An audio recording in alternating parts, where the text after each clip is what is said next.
Monsieur Saïd, bonjour. On parle aujourd'hui de transmission. Qu'est-ce qui, à votre avis, va faire qu'on va y avoir un changement d'air, un changement de paradigme au niveau de la transmission et à l'école plus spécifiquement? Le changement de paradigme existe déjà. Nous sommes dans une autre ère.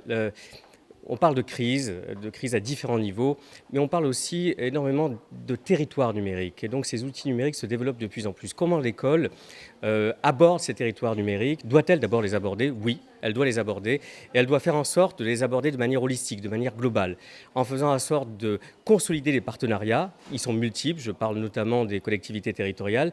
Elle doit les aborder en donnant les outils aussi aux enseignants, donc la formation par et au numérique dans les écoles supérieures du professorat d'éducation en particulier, mais aussi la formation continue pour que les enseignants abordent ces territoires numériques avec des outils, avec une formation.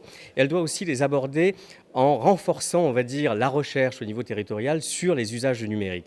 Elle doit aussi les aborder en accentuant l'agilité organisationnelle de son administration pour que contenu et services soient au rendez-vous des territoires numériques et de ce défi numérique.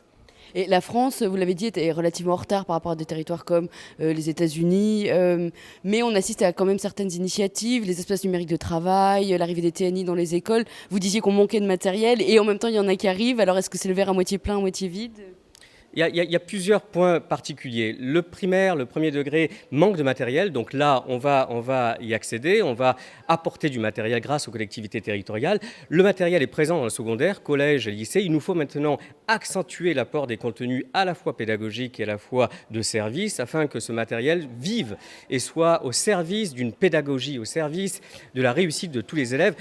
Le numérique est un outil, est un ensemble d'outils au service de missions de l'école, au service de valeurs de la République. Je parle notamment de la lutte contre le décrochage, je parle notamment de la lutte contre les inégalités scolaires, territoriales, pour pouvoir améliorer l'accès et l'inclusion des élèves souffrant de handicap. Nous avons des missions et ces outils numériques sont au service de ces missions.